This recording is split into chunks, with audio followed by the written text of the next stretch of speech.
This is the X-Zone Broadcast Network, broadcasting worldwide on broadcast affiliates and satellite program providers, including CNN Broadcast Network, Sirius Satellite Network, Star Media, Good News Radio Network, Angel Broadcast Network, Wiki Broadcast Network, and WPBN TV. For more information on the X-Zone Broadcast Network, visit us at www.xzbn.net.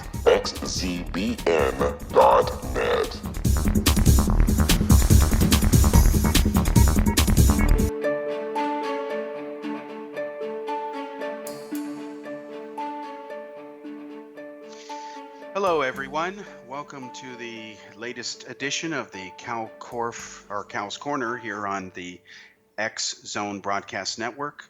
My name is Kal Korff, and I'm your host, and our executive producer is the legendary Rob McConnell, who, of course, is the founder and host of the X-Zone radio show. So, welcome to tonight's episode. We have a very full agenda of subjects to cover, because on Kal's Corner here, we cover everything from politics to the paranormal.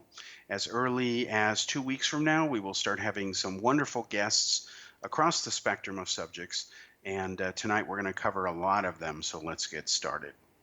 Okay, first of all, in our first segment here, let's give you a quick update on the tragic shooting in Las Vegas that occurred recently in the United States, the worst mass shooting in the history of the United States of America. Police are saying that they still have no formal motive that they're declaring for the shooting. Now, there's a couple possibilities for this. They've also announced that they have been examining the body of the shooter to try to see if there was evidence that he was crazy. Well, of course he's crazy. No sane person is going to do this, even if they believed it was the right thing to do. It's just not a sane thing to do. Maybe they'll find some damage in his brain or something like that to excuse it. And of course, there cannot be ever an excuse. Or there might be that they know the real motive, and for reasons to protect the integrity of the investigation, they're not revealing it yet to the public.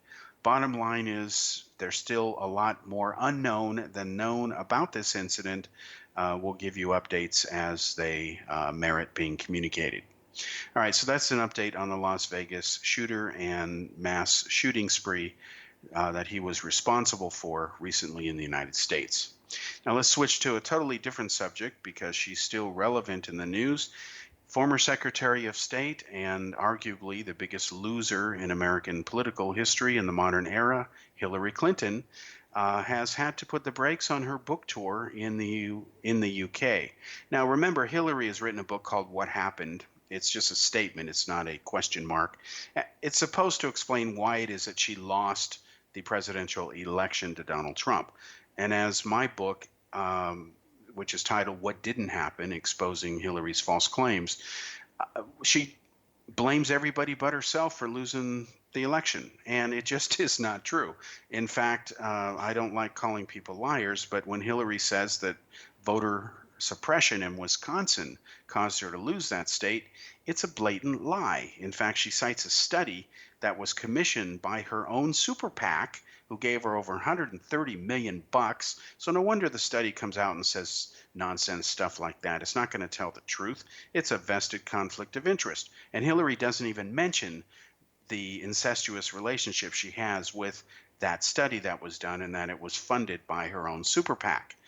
Again, in Washington, D.C., you understand why Trump does say drain the swamp, because it's not only full of alligators, it's also full of proverbial snakes in Washington, D.C.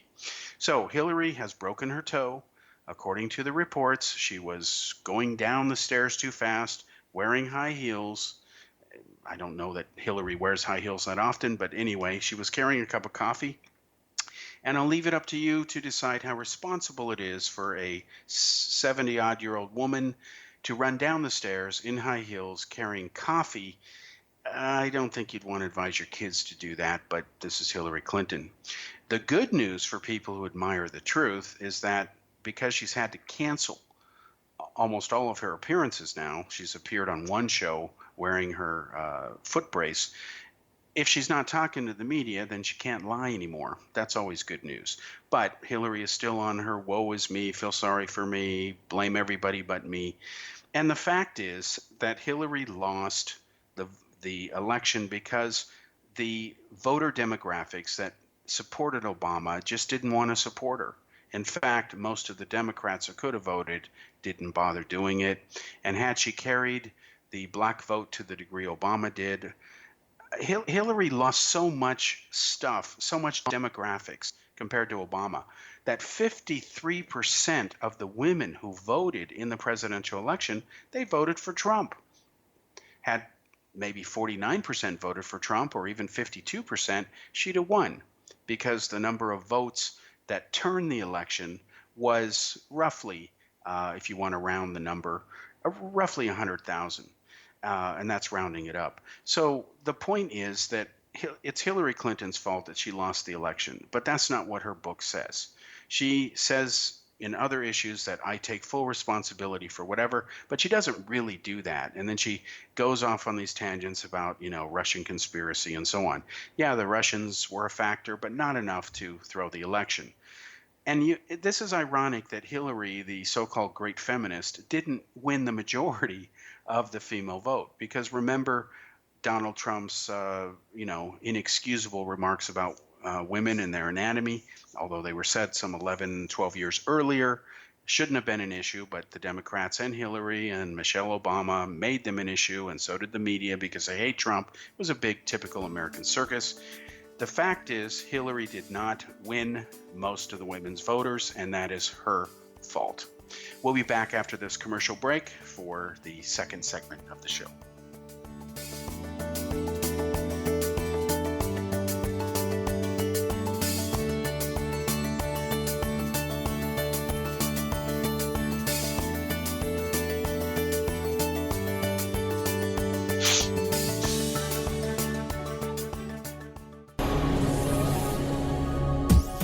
This is the X-Zone Broadcast Network, broadcasting worldwide on broadcast affiliates and satellite program providers, including CNN Broadcast Network, Sirius Satellite Network, Star Media, Good News Radio Network, Angel Broadcast Network, Wiki Broadcast Network, and WPBN TV. For more information on the X-Zone Broadcast Network, visit us at www.xzbn.net.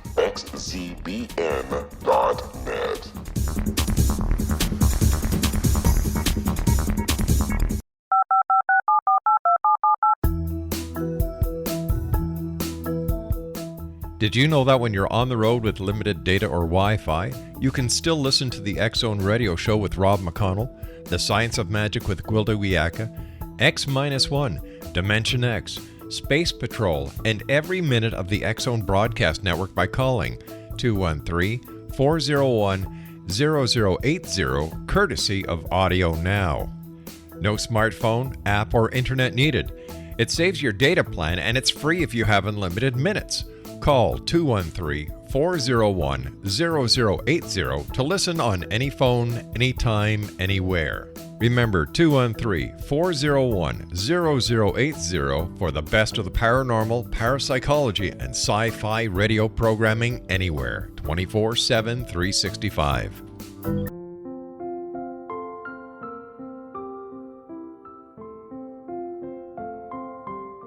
I am Dr. Carl O'Helvey, founder, president of a new cancer foundation focusing on evidence-based physical, mental, and spiritual interventions, including natural cancer cures, prayer, meditation, affirmations, nutrition, and other related holistic cancer prevention and cure modalities.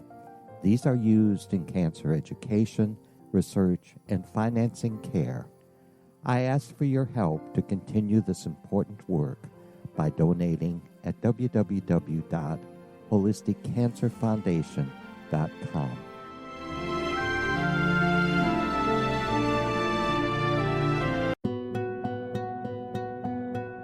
Is it science or is it magic? Once a magical thing has been scientifically proven, is it no longer magic? Or is magic simply the science of tomorrow? Join me, Gwilda Wiyaka, on The Science of Magic, a syndicated radio program dedicated to combining the science and magic of today's dynamic and controversial topics to co-create new solutions. By triangulating information from today's leading experts from the scientific and magical fields, we uncover expansive and evolutionary truths you won't find anywhere else. Join us daily on the X-Zone Broadcast Network, xzbn.net, as I interview the share thoughts with the amazing guests from both science and magic. The resulting knowledge is unprecedented. As a gift to you, the listener, past episodes can be accessed on our website free of charge at thescienceofmagic.net.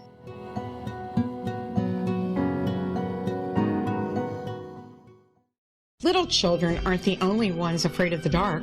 Millions of soldiers return from war zones with PTSD, anger, frustration, fear, and loneliness, much of which surfaces during the darkness of the night. You have the chance to change the lives of these American heroes. Songs and Stories for Soldiers.us provides free MP3 players for these men and women. With a list of 3 million songs in 16 different styles, 100,000 audiobooks, and 30,000 old-time radio programs, every veteran can find something to soothe and comfort them at no cost. All our players contain an 8-hour audio program designed to help veterans fall asleep. With 1,500 plus vets now participating, it's our goal to deliver 10,000 audio players this year. Go to our website at songsandstoriesforsoldiers.us. Help us help a veteran make it through the night.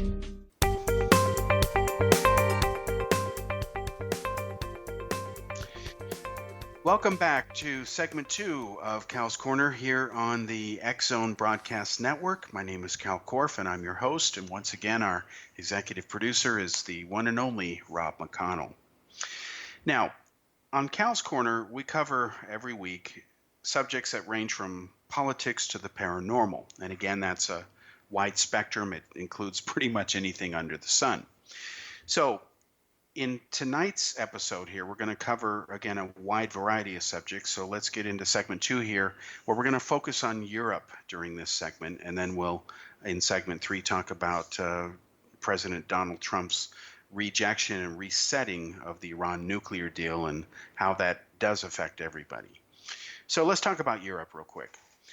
There is a new leader in Austria whose name is Sebastian Kurz, Kurz. He is now the youngest world leader.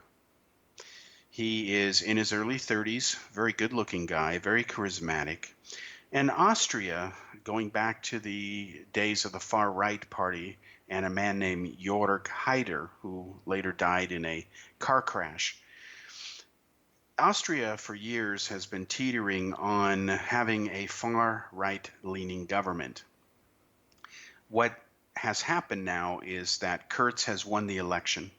He is their new leader, and he ran on a platform that can be summarized as Austrians first, immigrants forget it. Now, Austria is a small country.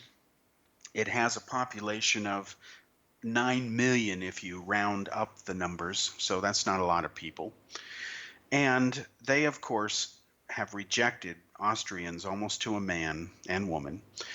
This insane and grossly mismanaged mass immigration stunt that began with German Chancellor Angela Merkel, who let into Germany alone, this is not including other countries, some 1.2 million largely war refugees into Germany. And Germany has a population of about 80 million people. Ironically, for Germany, their population is now finally up to the level it was before Hitler started World War II. It's taken them this long, over 50 years, actually nearly 70, to recover their population levels because of the numbers of people who died in World War II from Germany. So what has happened is, in the German culture, and this is true for the Austrian culture even more so, the joke in Austria, and I've been to Austria many times, is that they have no sense of humor, Austrians. And when you go to Vienna or you go to Austria versus Germany, you can see that it's a little bit more frosty in Austria. They're a little bit more stiff, if you will, conservative. What they don't like is the way that the European Union tells them, you will take these people, you don't really have a say in the matter, and you will relocate them or we'll work with you. And so what happens is the average European feels like they have no say in what goes on in their country, and that what goes on and what they're entitled to do, and more importantly, what they're banned from doing, is determined and dictated to by the politicians in Brussels. And this is the nightmare that the European Union has become.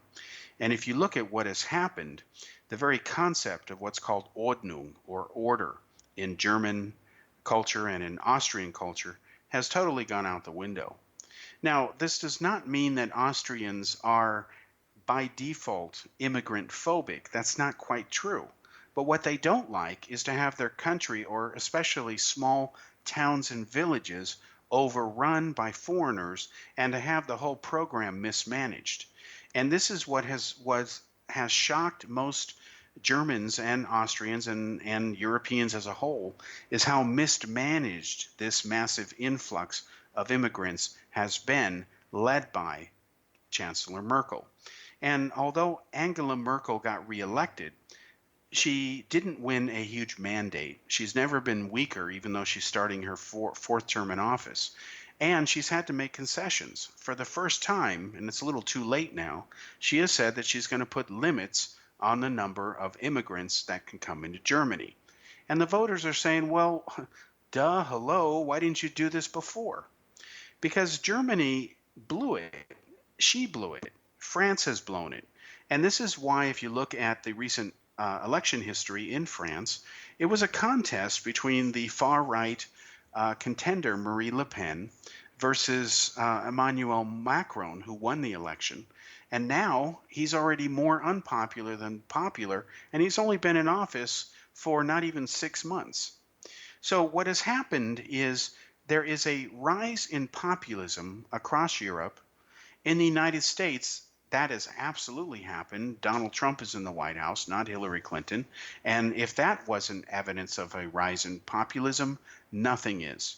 In fact, the next election in Europe is going to take place in a few days in the country known as the Czech Republic. And the leader who's going to win that election, unless there's a miracle at the polls to reverse it, is going to be a billionaire private entrepreneur, the Czech version of Donald Trump. And he's going to win the election.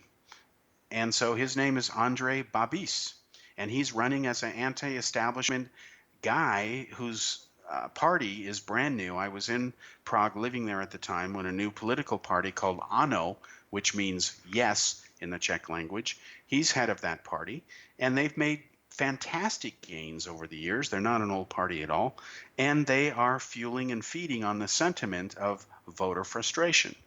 And this is interesting because you have to take this seriously. This isn't just an emotional knee-jerk reaction to a massive influx of immigrants. And here's why.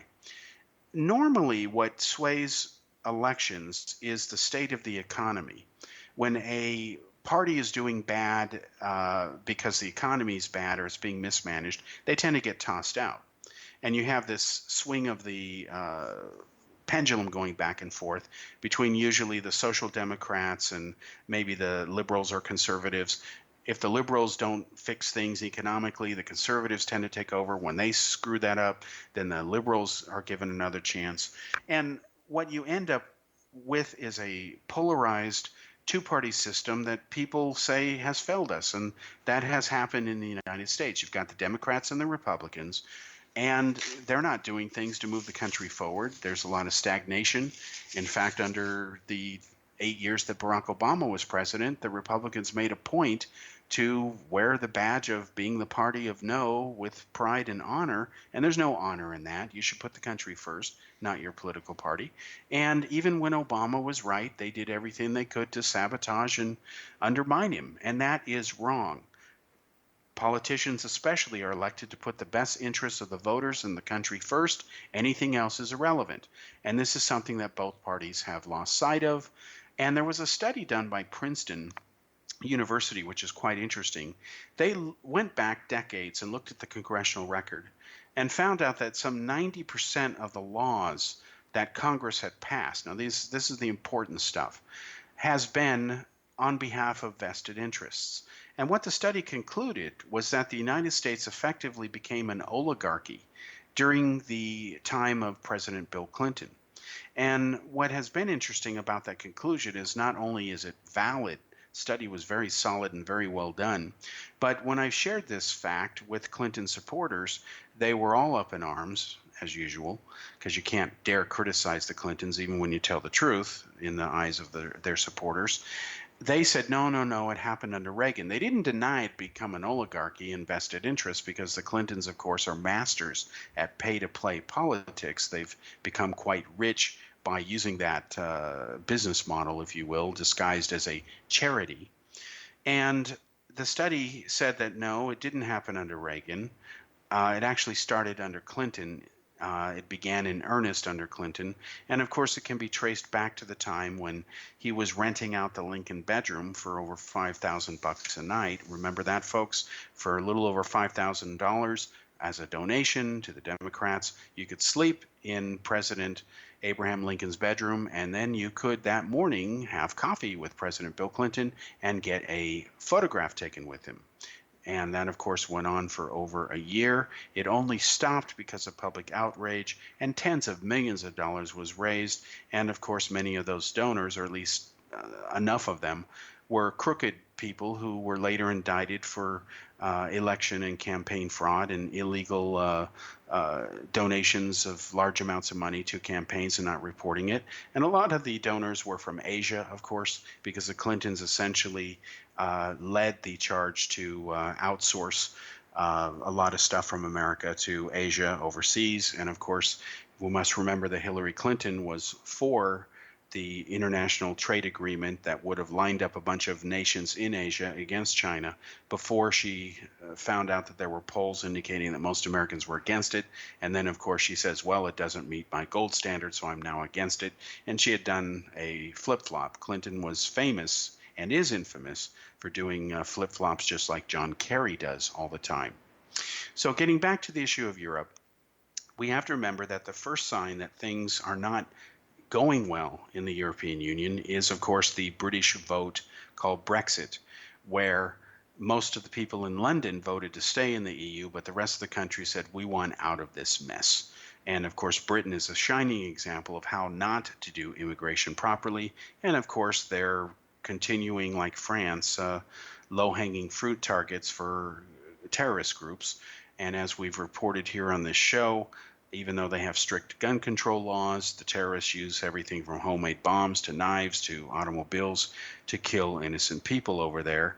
And what's interesting is that over half of the population of London is non-white. And in fact, Punjabi is the second most widely spoken language there because there's a huge influx of Indians and Pakistanis who live in London. When I was in London, almost on every corner where you've got these little shops that sell cigarettes and fast food and things like that, their version of what we call 7-Eleven in the United States, you won't find a white-skinned person owning them. You'll see a foreigner doing it. And while that's okay, the issue is controlled immigration versus uncontrolled and chaotic immigration, and the EU has not been responsible in that area. So the majority of people in the UK said, we want no part of being part of the EU. We want our own destiny back and our own sovereignty. Then, of course, you had the election in France. For the first time ever, a far-right candidate came within one election round of being president. Marine Le Pen lost. But she lost to a guy who promised to be different, and it turns out that he's more the same old, same old. He's a wealthy individual, a young individual. He has not kept his promises. This is, of course, President Macron, and now most French voters regret having voted for him. Then you had scares in Germany as a pushback against Merkel's mismanagement, which was deliberate. No one forced her to do things the wrong way. She barely got into office, meaning the election was a lot closer than she'd like.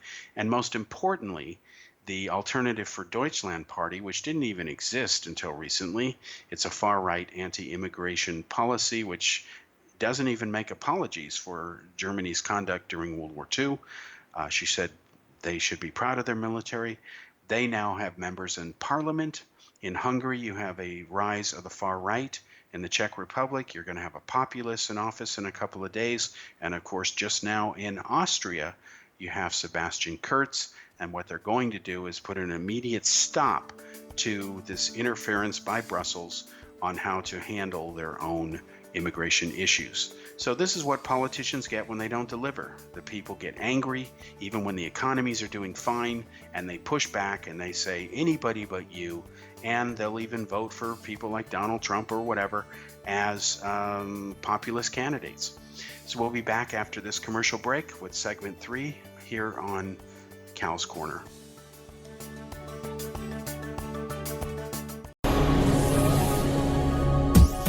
This is the X-Zone Broadcast Network, broadcasting worldwide on broadcast affiliates and satellite program providers, including CNN Broadcast Network, Sirius Satellite Network, Star Media, Good News Radio Network, Angel Broadcast Network, Wiki Broadcast Network, and WPBN TV. For more information on the X-Zone Broadcast Network, visit us at www.xzbn.net.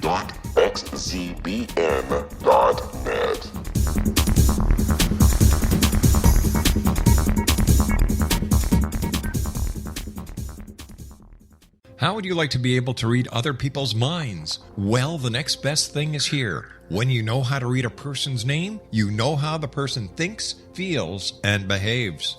Each letter in our name holds a key to unlock our true essence. Our name contains both our gifts and challenges in this lifetime. Mnemology science discovers personality secrets hidden in the placement of the letters of our names, including the first and last impression people remember about us. Sharon shows us how to interpret the arrangement of letters as outlined in her book, Know the Name, Know the Person. Sharon Lynn Wyeth created mnemology science after 18 years of research and testing her theories, and has supported thousands of people around the world in understanding themselves and others better. You'll enjoy Sharon's unique teachings as she shares her system to learn the gifts behind your given birth name. Even if you don't like your birth name, there are jewels in this book. If you're thinking of changing your name, ready to name your child, or wanting to get along better with others, this is the book for you. If you'd like to improve your relationships and change your life for the better, get the book today, Know the Name, Know the Person, or visit www.knowthename.com. That's www.knowthename.com.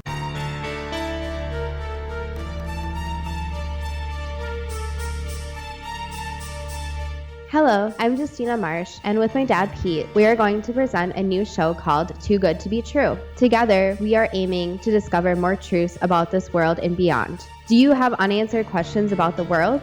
Do you ever wonder about aliens, conspiracy theories, or the universe? There are many shows discussing subjects such as pyramids or UFOs, but we want to relay this information based on our own research, including from spiritual means. Hopefully, listeners will be helped with their own beliefs and will appreciate the psychic insights that add to the previous research and information. We both look forward to sharing this insight and beginning this journey with our listeners. Visit xzbn.net for more information about when to listen.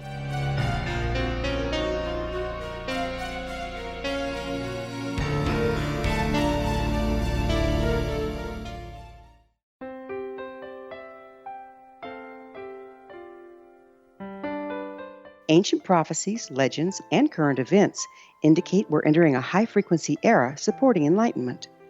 During expansive times, old rules fail, necessitating access to the ever-shifting currents of life for guidance. There's an ancient form of shamanism through which we can obtain the information we need.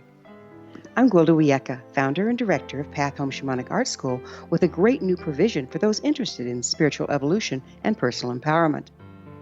Galactic Shamanism, Art of the Ancients, Key to Tomorrow, is an upcoming series of leading-edge online affordable classes designed to guide and support you and your family during these times of transition. Embrace the magic. Empower your life. Study Galactic Shamanism at findyourpathhome.com.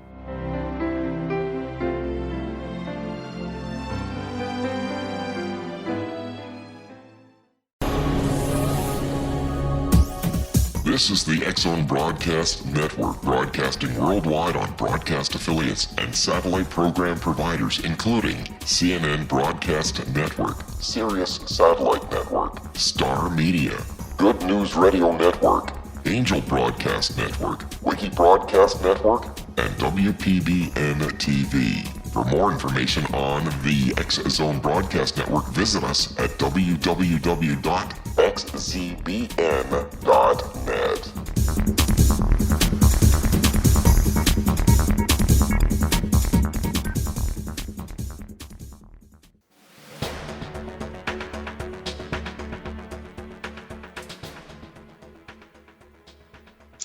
Welcome back to the third segment here on Cal's Corner radio show. Again, we cover everything from politics to the paranormal. My name is Kal Korff, and I'm your host. So to wrap up summarizing what's going on in Europe, this idea of a superstate called the European Union, it's ironic because I remember living in Prague, and of course I was there before, during, and after the Czech Republic voted to join the EU. And on the one hand, it was a great thing because you had free trade. It was one big trade zone of roughly 550 million people. So, for example, in the Czech Republic, in the capital city of Prague, I remember there were times I'd go to the supermarket and I couldn't get tomatoes during the snow season in December, January. They just weren't there. They don't grow them during that time of year in the Czech Republic. But after they joined the EU, we could get strawberries and tomatoes all year round because they were grown in Spain or in other areas where the weather was much warmer and not so cold. Because in the Czech Republic, they have seasonal weather. It's basically a three-season country. And of course, they get snow, either Swedish or Russian blizzard conditions during the winter. I actually like seasonal weather, so it didn't bother me. I was surprised how I could be out in weather that was, 10 or 15 degrees below zero and didn't feel like it. But then it depended whether the snow or blizzards came from Sweden or whether they came from Russia, because they were very different. One was a dry winter, the other was very wet and sloppy.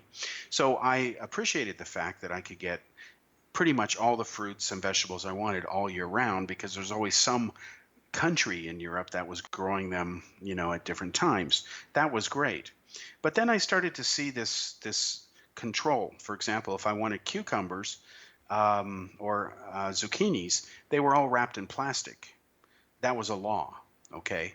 And then the fruit had to be a certain size or you wouldn't see it. And you started to see this superstate mentality kick in. And you started having former leaders like the former prime minister and Czech president Václav Klaus, who said he remembers the superstate mentality when the Soviet Union used to rule over what was then Czechoslovakia. And he said this is a bad thing. In fact, there was a lot of pressure put on the Czechs to join the euro currency, to join the Eurozone. And because Klaus is a economic expert, meaning he was the former head of the Czech National Bank, he understands economics. He said, we can't do this because we'll go bankrupt. He cited the country of Greece years before they had the official debt problem. He said that this is a house of cards country that's going to collapse. They haven't really met the criteria to join the EU. The books have been cooked, and that is true. They were actually helped in that process by the American investment banking houses on Wall Street, and of course by Germany and France, who wanted everyone to go into the Eurozone. And he said that we can't be expected as a small country to bail somebody else out when we've got our own problems. And he was right about that. And he proved to be prophetic in that sense. He was widely criticized for it. I remember supporting him as a journalist, reporting on it years ago there. So the EU had its advantages. The idea that I loved, for example, being able to walk into Germany without having to, there was no more border guards there. There was no more barrier or entry.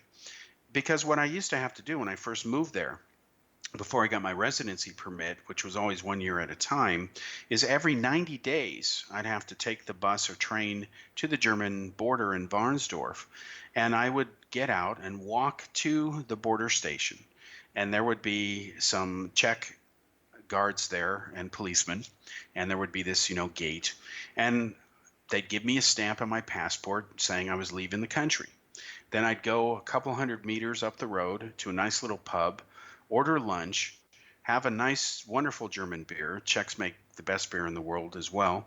Then I'd finish in about an hour, maybe an hour and a half, taking my time. I'd walk back to the same booth on the other side of the street, little narrow 2-lane road, and the Germans would give me a stamp saying I was leaving their country. So I had a exit stamp for the Czech Republic, an entry stamp for Germany, then an exit stamp for Germany, then an entry stamp for the Czech Republic. And because the bus ran every couple of hours, I would make sure that I got back to the bus stop in Varnsdorf so that I could then take the 2-hour trip back to Prague. And I'd have to do this every 90 days. And I didn't mind it because it gave me an excuse to go travel and see things. Varnsdorf is a very interesting border town because they're a mixture of Bohemian Czech culture and the more conservative German culture. They have it's a very fascinating area geographically because they've got these big cliffs that rise up out of nowhere, and they look like they're all made of coal. They're this really dark black rock. And there's actually people who have their homes burrowed in the mountains. It's amazing to see, and there's no earthquakes up there. But it's just fantastic country to hike around in, and I love traveling, so it was an excuse to do it. Now, did I mind the trip? No, I didn't enjoy the bus, but I'd do something on my laptop or whatever. But I did love the fact that it gave me an excuse to travel. And then I went there before I left Europe to move to India, where I live now.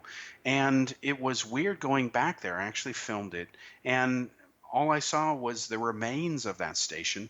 It was just a wide open road. And the sign, welcome, Willkommen to Deutschland was still there, welcome to Germany. Other than that, the guardhouse and everything was gone. And I kind of missed it. I felt like, wow, at least I was here for that part of history. Now, what has happened since then is there's been an outbreak of terrorism. There's been such bureaucratic control from Europe that the average European is saying, we've had enough of this. And again, the thing that the bureaucrats in Brussels need to pay attention to is that the economies of Austria and the Czech Republic are actually doing quite well right now. They're absolutely on the rebound. And in the case of Austria, they're doing fine. They've been fine for years. So it's not economics or problems with the economy that is causing voter backlash. It is this stupidity that is rampant in the West and, of course, now in Europe, of what I call the la liberal left, where everyone is so concerned about being politically correct and trying to make everybody live in some sort of utopia that's never going to happen, that is not grounded in reality.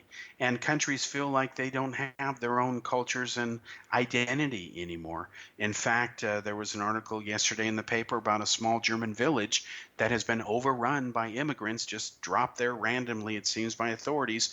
And now the Germans who live in there not only fear, and they have a right to fear that, the loss of their culture, but are saying, who's absorbing whom? They're absorbing us. And they have a right to feel that way.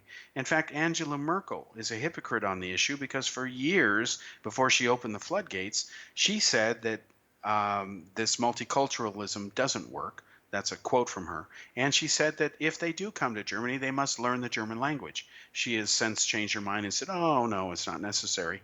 Well, what happens when you have a group of foreigners who come to a country and live there and get a better standard of life, and they don't integrate, they don't even speak the native language or even try to learn it? That's not a good recipe for cultural harmony or peace and harmony between different cultures. And that has been a real problem. So, to end the part on Europe, one last thing I want to add before we switch subjects here is that the government of France now is getting ready to pass a law that basically says that if you whistle at a woman, you'll get a fine from the police right there, instant. So let's say you see a beautiful woman and you do what's called a cat whistle. I can't even whistle, so I can't do it for you. You'll get a fine by the police. That's considered sexual harassment. Now, I will tell you as an American that I have mixed feelings about that. First of all, I'm against sexual harassment for anybody, period. I don't care whether they're male or female. What I admire in Europe, though, which I found refreshing compared to the United States, is in the United States, a lot of women want to be men. They consider themselves to be feminists. So they dress a little more like men compared to how they used to dress when I was a young boy. And that's just the way the country is. I'm not criticizing it. I'm just pointing it out as someone who has observed it and experienced it firsthand in what I've seen. I remember my father telling me that he used to come home from work at night, and when the feminist movement was taking off in the 70s, he was saying that there were women who couldn't lift things at work but still got the job anyway and had to have the men lift stuff for them because they weren't physically as strong, because everyone had to be equal. He lost opportunities to be a manager because blacks had gotten the position, or Hispanics because they were not white, and he was white, so he was passed over. That to me is going a little bit too far. If you're qualified, period. Shouldn't matter what race you are, shouldn't matter what sex you are. And I've always been against this gender pay gap where women don't get paid as much as men do just because they're women. That's wrong. We should all be paid the same by position, because we're people. Whether you're a man or a woman should not matter. And that's a problem and a hypocrisy that America still suffers from, where women make 30 to 40% less than men do as a statistical rule. But then there's nuances in there that do explain some of it, but not all of it. There still is rampant sexism. Now, having said that, one of the things I enjoyed in Europe is that men could be men and women could be women. Women love being women. They love dressing up. They loved wearing the high heels, the short skirts, whatever made them feel sexy or effeminate. And I'll share with you one personal story real quick. I remember there were a couple of times where I went to open a door for a woman in the U.S., and they'd get mad at me and say, "Why are you doing that? Don't you think I can open the door myself?" I was like, "I'm just trying to be polite. I would open the door for anybody ahead of me. I don't care what sex you are." And I thought, boy, just don't be so uptight. And then in Europe, they expect you to open the door for them because they're a woman. And so I heard from many women in Europe that they find American women to be a little too masculine, that they enjoy being women, and that women should be women and men should be men. And I found the European culture to be a lot more open, a lot more free-flowing. And I found that to be ironic, because here I was in a country, the Czech Republic, used to be Czechoslovakia, in the middle of Europe, used to be at one point last century dictated over by Hitler and the Nazis, and then of course Stalin and the Soviet Union.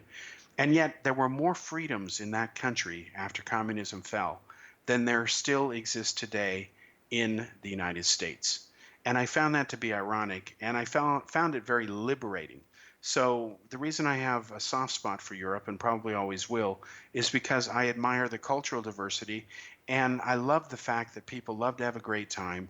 There's so much freedom there that Americans wouldn't know what to do with it, because America is becoming so politically correct and so afraid of its own shadow that it has become ridiculous.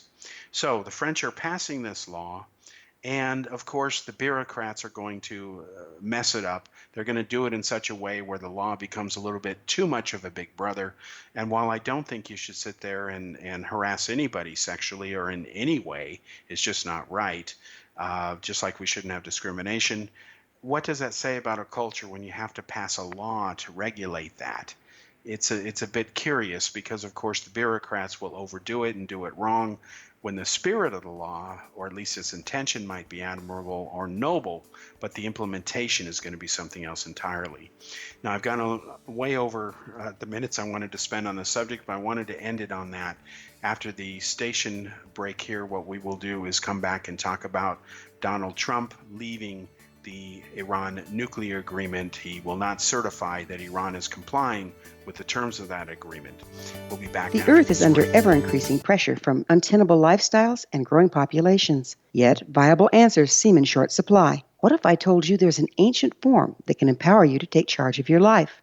What if your entire family could be enfolded and supported by life itself, finding safe passage through challenging times? I'm Gwilda Wiyaka, founder and director of Path Home Shamanic Art School, with great news: an upcoming series of leading-edge online affordable classes based in an ancient form of shamanism, easily learned and used by your entire family. Galactic Shamanism, Art of the Ancients, Key to Tomorrow are a series of online adult and children's lessons instructing your entire family on natural law, how to cooperate with and be supported by the powers of the universe. Visit findyourpathhome.com to find these unique and powerful classes. This is the X-Zone Broadcast Network, broadcasting worldwide on broadcast affiliates and satellite program providers, including CNN Broadcast Network, Sirius Satellite Network, Star Media, Good News Radio Network, Angel Broadcast Network, Wiki Broadcast Network, and WPBN TV. For more information on the X-Zone Broadcast Network, visit us at www.xzbn.net.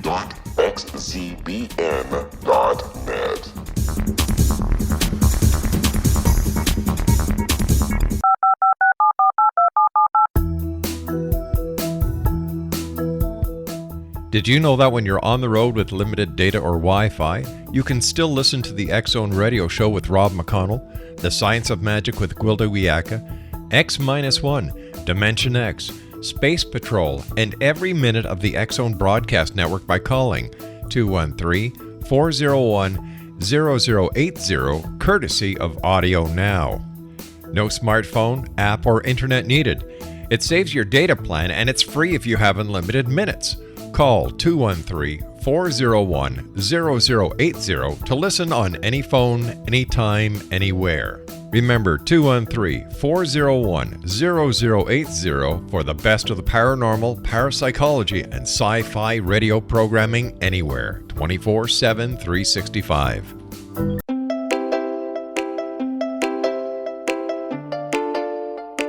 Are you curious? Do you want to learn more about how the world works and have fun at the same time?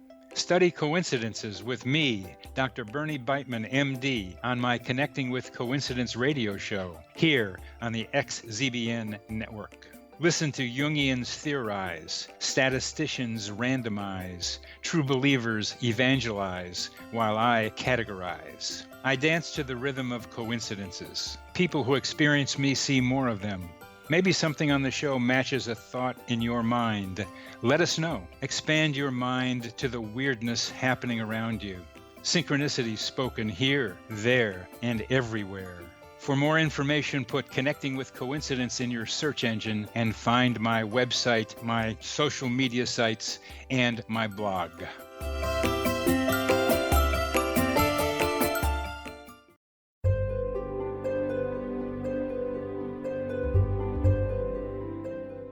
What is truth? Historically, we viewed things as either being true or false. Now, as we enter a more expansive era, we find the question is not, is it true, but rather, how true is it?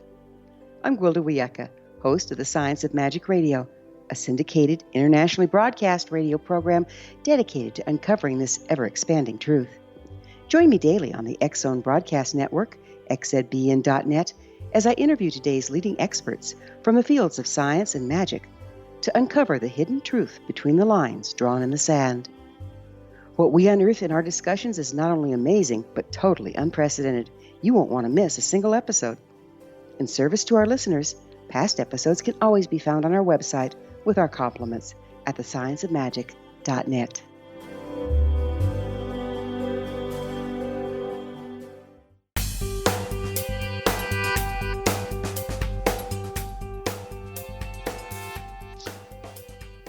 Welcome back to the final segment here on Kal's Corner radio show, where we cover everything from politics to the paranormal. My name is Kal Korff, and I'm your host.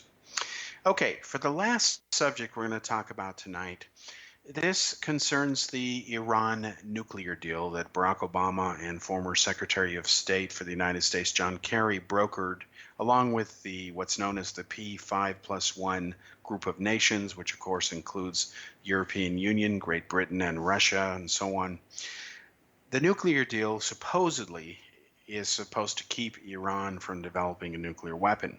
And of course, as I've reported years ago as a journalist, it doesn't do any such thing. Barack Obama outright lied to the world when he was highlighting the so-called strengths of the agreement. And let me prove it. Having reported on this issue for years as it was relevant, I was against the Iran deal because I thought that it could have been done a lot better, and that the fact that the United States caved in, that means Obama and Kerry caved in to some of Iran's demands, since Iran needed the deal more than uh, the the rest of the world did, that it should have been better, but it wasn't. So America has been stuck with it ever since. Now, what's happened real quickly before I get into some facts here is the current president of the United States, Donald Trump, has said that he will no longer certify that to Congress that Iran is complying with the agreement. In fact, he has ordered his staff to go back to um, basics and to see if they can get a better deal and add terms and conditions to the Iran deal that will help guarantee that Iran never does develop a nuclear weapon. And this reminds me of what Israeli Prime Minister Benjamin Netanyahu had said. He said that a real agreement that is worth its weight in gold is one that makes it impossible for a country to ever to develop a nuclear weapon, rather than punt the issue 10 years down the road, which is what Obama essentially did.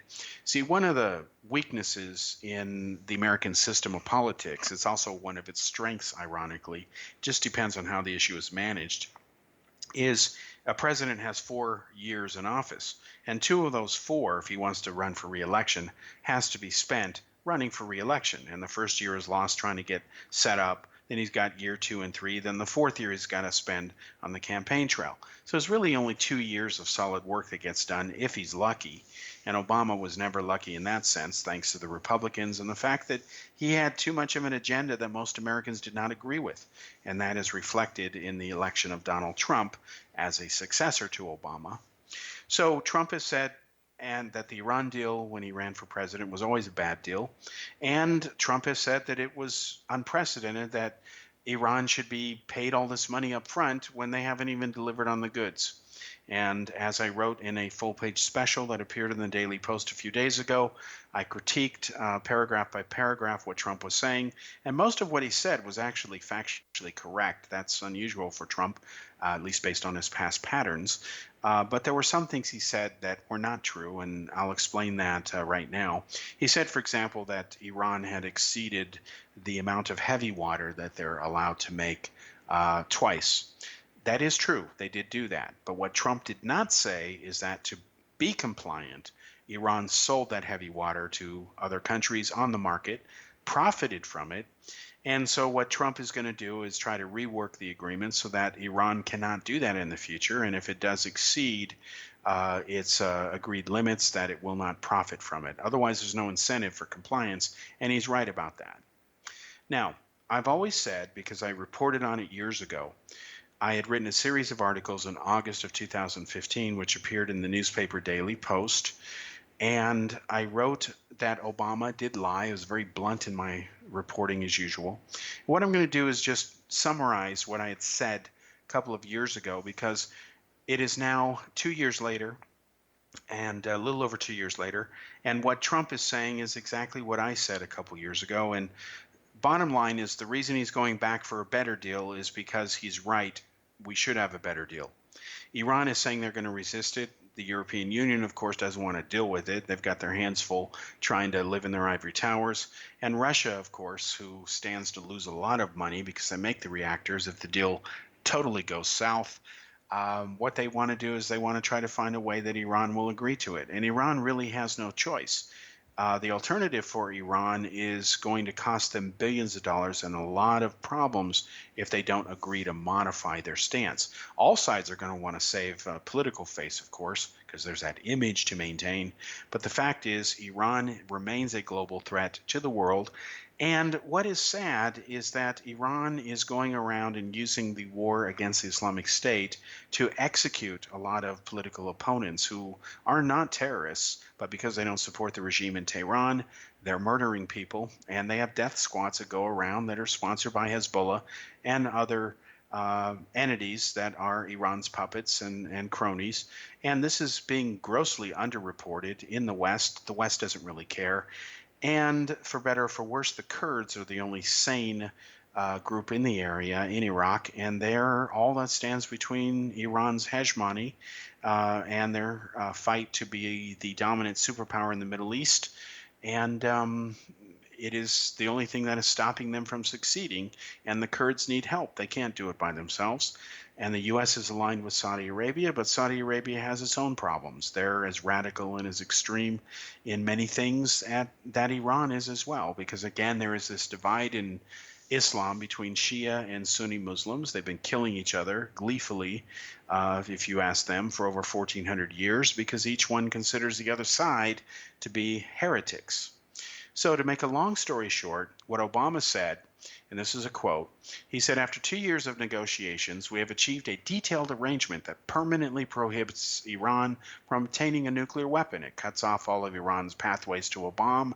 It contains the most comprehensive inspection and verification regime ever negotiated to monitor a nuclear program. Now, that was a blatant lie, folks.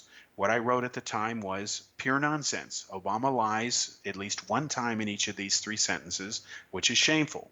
His first false claim is that the agreement, quote, permanently prohibits Iran from obtaining a nuclear weapon, unquote. In reality, it does no such thing. The word permanent means, according to the dictionary, everlasting and eternal. The opposite word of permanent is temporary. Obama and Kerry's Iran deal has a maximum shelf life of 15 years, with most of its protections, as he euphemistically calls them, ending within a decade. 10 to 15 years is nowhere near permanently unless you're Barack Obama. What's next? By this type of dishonest, twisted logic, it is possible to be just a little bit pregnant. So then I said Obama's second lie is when he says it cuts off all of Iran's pathways to a bomb. No, it does not. Iran can continue to lie and cheat as it always has done concerning its nuclear weapons program ever since its radical, hate-driven Ayatollahs took over the country.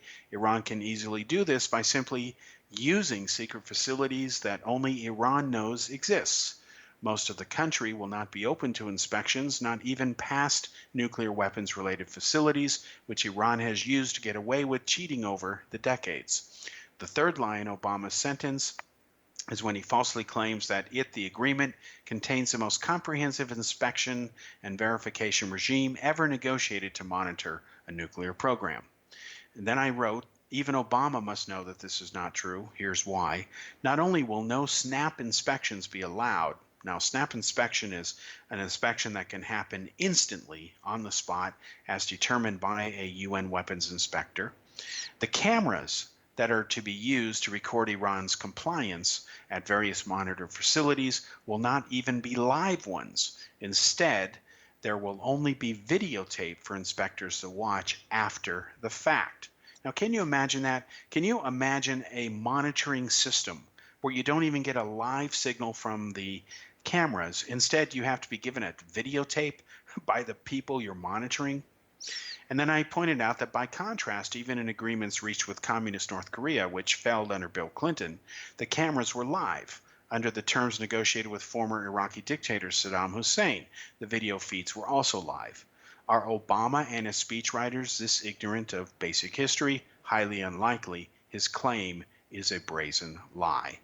Now, Obama made other false claims, such as there will be 24 by 7 monitoring of Iran's key nuclear facilities. For decades, inspectors will have access to Iran's entire nuclear supply chain, from the uranium mines and mills where they get the raw materials to the centrifuge production.